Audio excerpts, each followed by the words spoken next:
Halo Celebes People, beragam informasi seputar aktivitas Dewan Perwakilan Rakyat Daerah DPRD Provinsi Sulawesi Selatan kami rangkum dalam program Parliamentary. Bersama saya Rafika Mustaqimah Wardah, mari kita simak Parliamentary selengkapnya.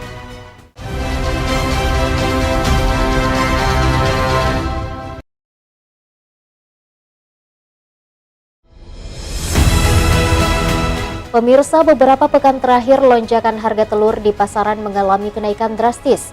Bahkan harga tertinggi telur saat ini sampai mencapai Rp62.000 per rak. Legislator DPRD Sulawesi Selatan Irwandi Natsir mendorong pemerintah provinsi untuk segera mencari solusi terkait naiknya harga telur.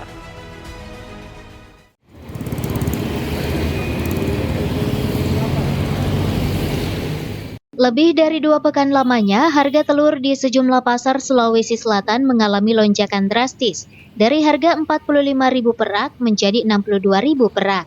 Lonjakan drastis tersebut membuat legislator DPRD Provinsi Sulsel Irwandi Natsir angkat suara, yang meminta kepada Pemprov Sulsel untuk segera melakukan upaya taktis untuk mengatasi lonjakan harga telur yang naik drastis. Dewan menyarankan pemerintah melakukan operasi pasar, turun langsung ke lapangan untuk memastikan ketersediaan pasokan telur harga tetap normal. Selain itu, anggota DPRD fraksi PAN itu menambahkan perlunya pertemuan antara peternak, distributor telur, serta pihak terkait. Dalam waktu dekat, ia juga akan memanggil Dinas Perdagangan Sulsel untuk menjelaskan penyebab kenaikan harga telur dalam rapat dengar pendapat DPRD Sulsel. Salah satu upaya yang bisa dilakukan oleh pemerintah provinsi, yang pertama kira-kira melakukan operasi pasar agar supaya harga kembali normal. Memang salah satu variabel yang membuat harga telur ini bisa naik karena ada program bantuan sosial baik BPNT maupun PKH di akhir-akhir Agustus ini, sehingga biasanya ketika penggelontoran anggaran itu harga telur biasa menjadi naik. Cuman ini mengherankan karena di angka tertinggi, sehingga memang mesti ada upaya-upaya preventif yang dilakukan oleh pemerintah provinsi, yang mungkin salah satunya adalah melakukan operasi pasar, melakukan pertemuan dengan beberapa distributor telur sehingga hal ini bisa ditekan. Karena saya belum menjejaki secara detail apa sebenarnya penyebab kenapa ini bisa harganya begitu tajam kenaikannya. Dirinya menambahkan, dengan adanya upaya preventif dari pemerintah Sulsel, diharapkan harga telur kembali normal. Ardi Jaho, Celebes TV.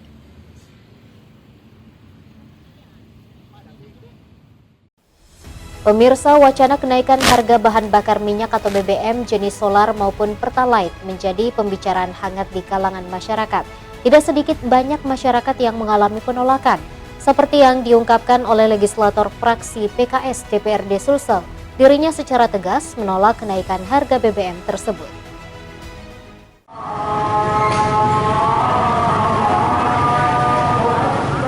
Wacana pemerintah pusat untuk menaikkan harga bahan bakar minyak BBM jenis solar maupun Pertalite mengalami penolakan dari berbagai elemen masyarakat. Seperti yang disampaikan oleh legislator fraksi Partai Keadilan Sosial PKS DPRD Sulsel, Meiti Rahmatia, dirinya secara tegas menolak kenaikan harga BBM dengan alasan kondisi ekonomi masyarakat yang sepenuhnya belum pulih akibat 2 tahun pandemi COVID-19 melanda Indonesia. Sehingga menurut Meiti, apabila pemerintah memaksa akan menaikkan harga BBM, secara langsung akan berdampak pada perekonomian, serta dari segi penghasilan bagi masyarakat. Selain itu, dirinya juga mendorong kepada pemerintah provinsi untuk melakukan pengawasan kepada pihak terkait untuk menghindari terjadinya penimbunan BBM bersubsidi. Kami menolak mengenai kenaikan BBM ya, dengan pertimbangan ini masyarakat baru aja bangkit ekonomi ya dari masa pandemi. Nah, kalau itu dinyatakan untuk ada isu kenaikan BBM, tentunya meresahkan masyarakat yang pastinya akan berdampak pada ekonomi kita ya, itu baik dari penghasilan tetap maupun tidak tetap. Karena kenapa? Tentunya misalkan para pedagang ya yang buruh hilir itu mengantarkan dari jenis untuk berjual sayur memikirkan lagi ya untuk mereka berangkat dan mengadu di perekonomian, di pasar ekonomian. Kemudian kalau ada pun wacana untuk kenaikan BBM, tentunya kita menyarankan kepada pemerintah agar bisa dipertimbangkan kembali. Ya. Selain itu, dirinya berharap agar pemerintah pusat melakukan pengkajian ulang terkait rencana kenaikan harga BBM. Ardi Jaho, Slebes TV.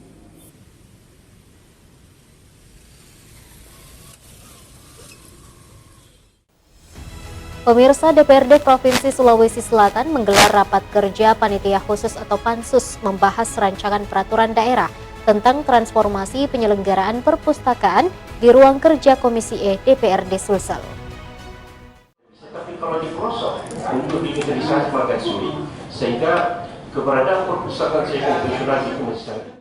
Rapat Pansus pembahasan Ranperda Rancangan Peraturan Daerah tentang Transformasi Penyelenggaraan Perpustakaan dipimpin langsung oleh legislator DPRD Sulsel Andi Fauziwawo.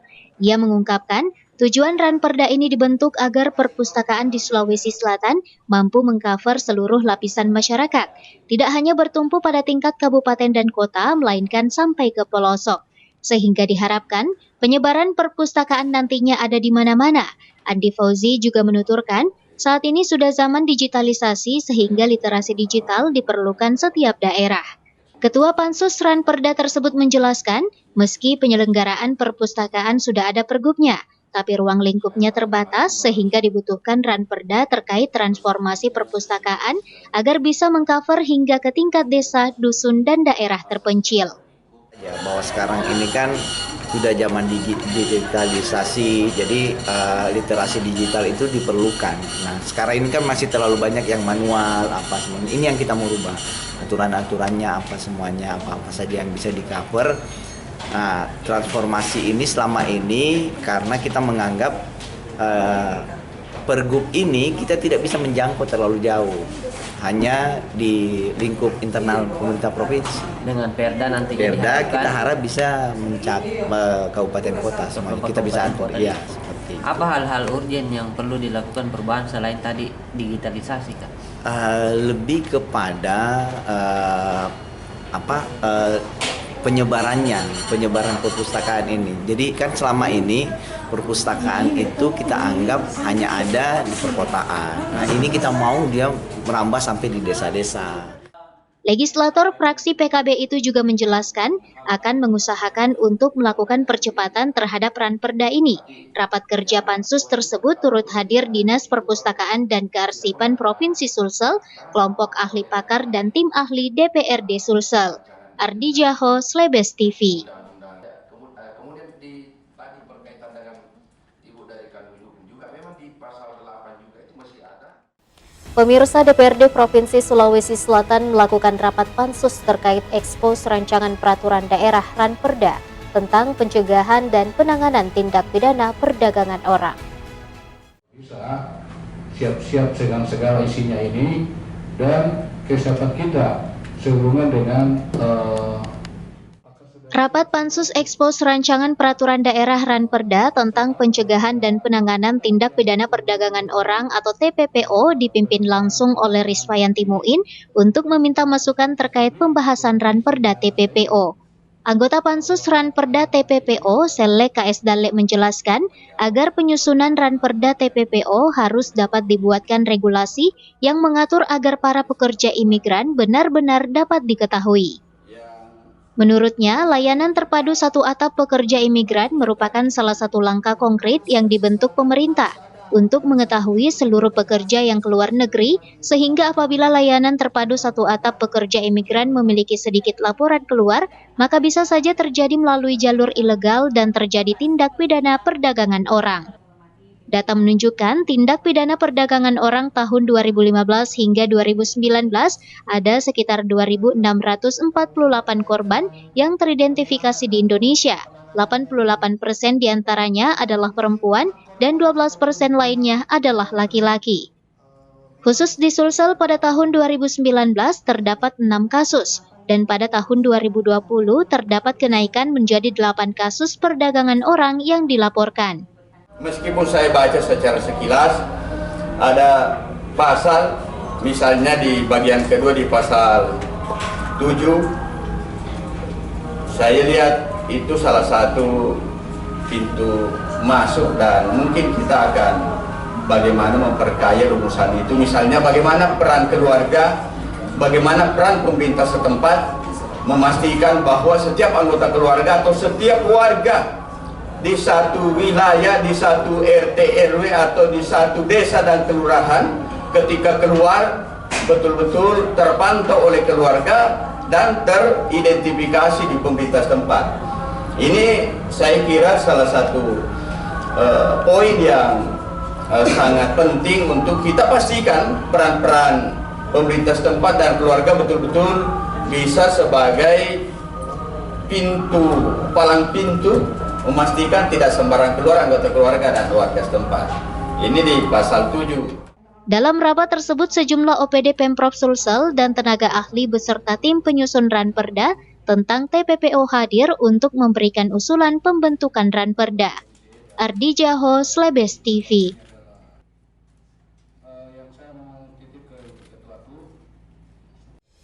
Pemirsa, Wakil Ketua DPRD Provinsi Sulawesi Selatan, Syahrudin Alrif, menemui ratusan massa aksi dari gabungan driver ojek online atau ojol sekota Makassar. Sejak pagi, ratusan massa aksi dari gabungan driver ojek online se-Makassar mengepung kantor DPRD Provinsi Sulsel untuk melakukan orasi terkait dampak kenaikan harga bahan bakar minyak khususnya bagi driver ojol. Peserta demonstran meminta pemerintah untuk ikut juga menaikkan tarif ojol. Berselang 10 menit kemudian, perwakilan dari DPRD Sulsel menemui massa aksi. Wakil Ketua DPRD Sulsel Syahrudin Alrif saat menemui ratusan pengunjuk rasa di depan kantor DPRD Sulsel dan langsung ikut naik ke mobil komando orasi serta menyampaikan terkait apa yang menjadi tuntutan dari massa aksi. Dirinya menjelaskan terkait tuntutan dari massa driver ojol akan terus memperjuangkan sampai ke pusat. Apa yang menjadi aspirasi demonstran merupakan bagian dari perjuangan di DPRD Sulsel sendiri. Tidak hanya itu, ia menjelaskan apa yang menjadi tuntutan para demonstran terkait menaikkan tarif driver ojol. Dalam waktu dekat, ia akan memanggil seluruh stakeholder untuk melakukan rapat dengar pendapat terkait penyesuaian tarif ojol. Hari Senin,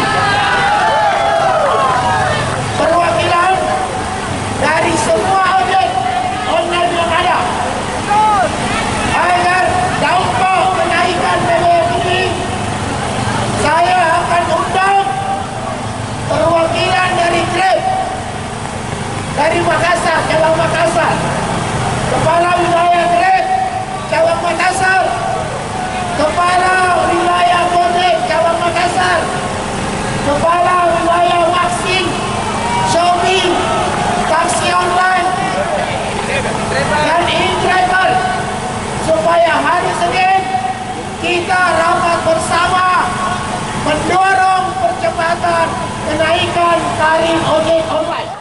Setelah menanggapi massa aksi, Syahrudin Alrif beserta perwakilan ojek online melakukan foto bersama di atas mobil orasi dengan spanduk yang terbentang bertuliskan naikkan tarif ojek online. Setelah massa aksi melakukan orasi, kemudian bergerak ke kantor Gubernur Sulsel. Ardi Jaho, Slebes TV.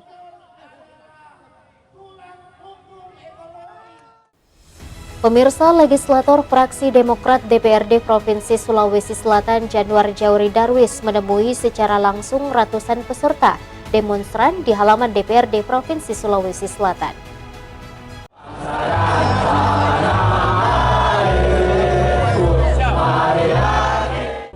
Aksi unjuk rasa ratusan driver ojek online sekota Makassar dilakukan sebagai respon dari naiknya bahan bakar minyak yang dilakukan oleh pemerintah pusat. Ratusan driver ojek online menuntut pemerintah untuk segera melakukan penyesuaian tarif dengan menaikkan tarif ojol. Saat menemui pengunjuk rasa, legislator fraksi Partai Demokrat Januar Jauri menegaskan akan terus mengawal apa yang menjadi tuntutan aspirasi dari massa. Menurutnya, keputusan pemerintah menaikkan harga BBM bertolak belakang dengan kondisi saat ini, apalagi masyarakat baru bangkit dari pandemi COVID-19. Meski pemerintah memberikan kompensasi sebesar 24 triliun rupiah, tetapi tetap akan membebani seluruh rantai logistik. Kami harus mengejar pendapatan per kapita 4,5 juta per tahun, per bulan, maaf. 4,5 juta. Apakah pendapatannya bapak-bapak sudah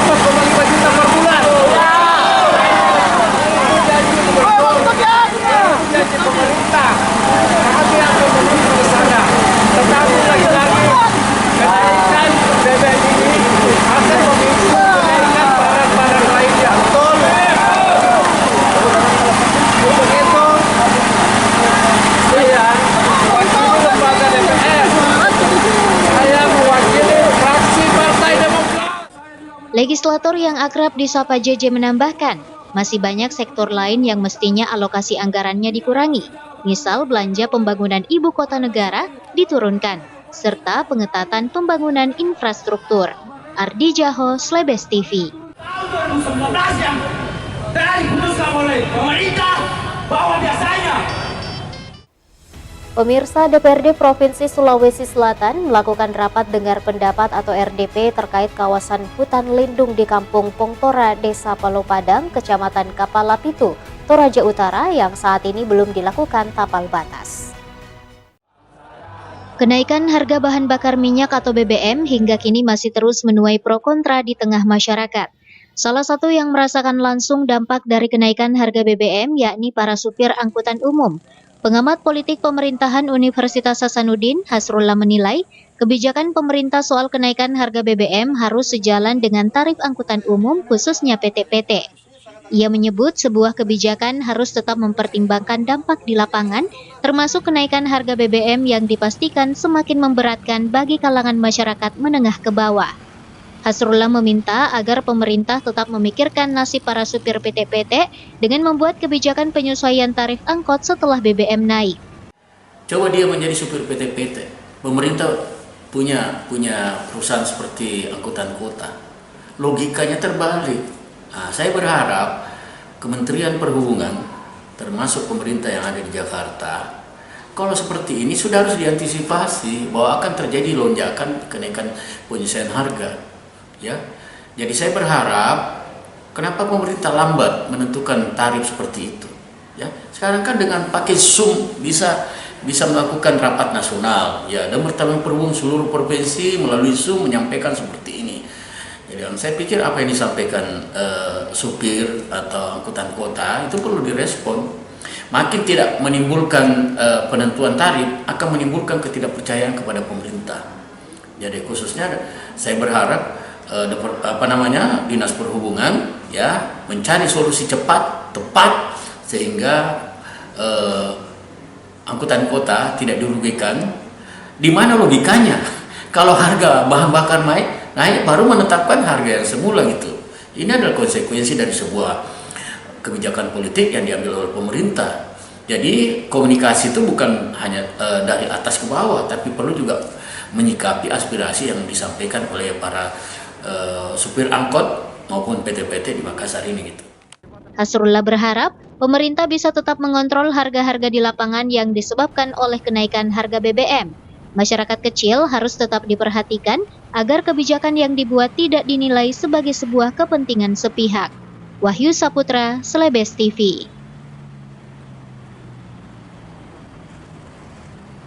Pemirsa, menindaklanjuti aspirasi dari gerakan ojek online bersatu beberapa hari lalu, DPRD Provinsi Sulawesi Selatan melakukan pertemuan dengan sejumlah pihak terkait membahas kenaikan tarif. Organisasi Angkutan Sewa Khusus Indonesia, Oraski Sulawesi Selatan, terima kasih. Kemudian perwakilan DPRD Provinsi Sulawesi Selatan melakukan pertemuan dari berbagai pihak untuk membahas terkait kenaikan tarif driver ojol di Sulsel, di lantai 2 gedung DPRD Sulsel. Rapat tersebut dipimpin langsung oleh Wakil Ketua DPRD Sulsel Syahruddin Alrif. Sejumlah pihak terkait turut hadir, diantaranya Kepala Dinas Perhubungan Sulsel, Kepala Cabang PT Grab, Gojek, Maxim, Shopee, Yayasan Lembaga Konsumen Indonesia, YLKI, Komisi Pengawasan Persaingan Usaha Sulsel, KPPU, Ketua Organisasi Angkutan Sewa Khusus Indonesia Oraski Sulsel, maupun dari perwakilan Ojol Bersatu. Wakil Ketua DPRD Sulsel Syahruddin Alrif menjelaskan, pertemuan tersebut dilakukan untuk menindaklanjuti penyesuaian tarif agar penghasilan driver ojol dapat meningkat. Sementara kenaikan tarif disepakati sekitar Rp2.500. Dan alhamdulillah hari ini berdasarkan SK Menteri Perhubungan 10.500 dan 13.000, dan teman-teman aplikasi Gojek, Grab, Maxim sudah juga menyesuaikan. Berarti clear ya soal masalah saat ini? Siap. Clear? Siap. Oke, kita setuju Pak Adisub, dan aplikasi dan semuanya yang menyaksikan di sini sudah clear soal tarif. Oke. Selain itu, Alrif juga menjelaskan terkait kenaikan tarif untuk angkutan online roda 4. Juga telah ditahap SK oleh Disub Sulsel. Dan minggu ini akan ditandatangani oleh Gubernur supaya bisa menyesuaikan tarif baru. Ardi Jaho, Selebes TV.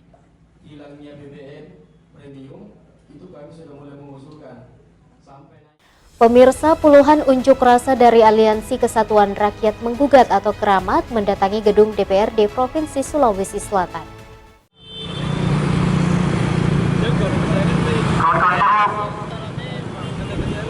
Puluhan aktivis buruh maupun mahasiswa mendatangi gedung DPRD Sulsel. Aksi yang tergabung dalam Aliansi Kesatuan Rakyat Menggugat melakukan orasi di depan gedung DPRD Sulsel. Dalam unjuk rasa tersebut ada sejumlah tuntutan yang disampaikan oleh massa aksi. Seperti pencabutan Undang-Undang Omnibus Law serta menolak kenaikan harga BBM. Peserta demonstran baik mahasiswa maupun buruh meminta DPRD Sulsel untuk menyampaikan aspirasi ke pusat mengenai berbagai macam kebijakan pemerintah yang tidak pro terhadap kepentingan rakyat. Undang-Undang Omnibus Law misalnya, alih-alih peraturan yang dibuat oleh pemerintah untuk mensejahterakan rakyat, malah membuat rakyat semakin terpinggirkan. Apalagi saat ini dengan keputusan pemerintah untuk menaikkan harga BBM terbilang terlalu terburu-buru, sehingga mencederai kedaulatan rakyat. Imbas dari kenaikan BBM tersebut juga akan lebih menciptakan penderitaan rakyat Sulsel. Ardi Jaho, Selebes TV. Masih tidak percaya terhadap Dewan Perwakilan Rakyat kepada seluruh aparat kepolisian. Pemirsa, DPRD Provinsi Sulawesi Selatan melakukan rapat dengar pendapat atau RDP tentang pengelolaan dan pengembangan hutan mangrove berkelanjutan. Tidak ada tempting, tidak ada sesuatu yang menarik. Dia hanya rampir saja. Dalam rapat dengar pendapat yang memanggil sejumlah organisasi perangkat daerah, tim penyusun perda maupun tim ahli, membahas rancangan peraturan daerah atau Ranperda tentang pemanfaatan dan pengembangan hutan mangrove berkelanjutan. Wakil Ketua Panitia Khusus Pansus DPRD Sulsel A. Januar Jauri Darwis mengungkapkan pembentukan Ranperda pemanfaatan dan pengembangan hutan mangrove dilakukan mengingat beberapa daerah di Sulsel telah terjadi erosi sungai yang signifikan. Menurut JJ, perlunya pemanfaatan hutan mangrove untuk mendukung sumber daya laut, agar produktivitas bagi masyarakat Kabupaten Pesisir turut tumbuh. Selain itu, apabila tidak segera dikendalikan, akan terjadi kerusakan fatal. Oleh karenanya perlu adanya regulasi dari pemerintah. Kawasan mangrove itu mulai dari pantai barat, selatan, dan Teluk Bone itu semakin mengecil akibat dari alih fungsi lahan. Rata-rata sih alih fungsi lahan ke tambang. Nah, sementara kan kawasan mangrove itu memiliki kekayaan biodiversitas yang sangat tinggi dalam rangka mendukung sumber daya alam laut kita untuk tetap menjaga produktivitasnya. Nah, produktivitasnya kan ini untuk masyarakat, khususnya masyarakat di 19 kabupaten kota yang memiliki pesisir. Nah, kalau tidak dikendalikan sekarang, kira-kira akan terjadi di masa yang akan datang. Meskipun sebenarnya sudah banyak regulasi-regulasi di tingkat atas yang memberikan sanksi berat kepada pembalakan kawasan mangrove, tetapi rasanya provinsi harus hadir juga untuk memberikan perannya dalam turut mengelola, melindungi, dan pemanfaatan daripada potensi mangrove yang dimiliki oleh Provinsi Sulawesi Selatan. Ia menambahkan juga perlu memberikan sanksi berat kepada oknum yang melakukan pembalakan liar pada hutan mangrove. Pemerintah provinsi harus hadir untuk memberikan kontribusi dalam memanfaatkan potensi mangrove. Ardi Jaho, Selebes TV. Pemirsa, informasi tadi sekaligus menutup perjumpaan kita di Parliamentary hari ini. Mewakili kerabat kerja yang bertugas, saya Rafika Mustak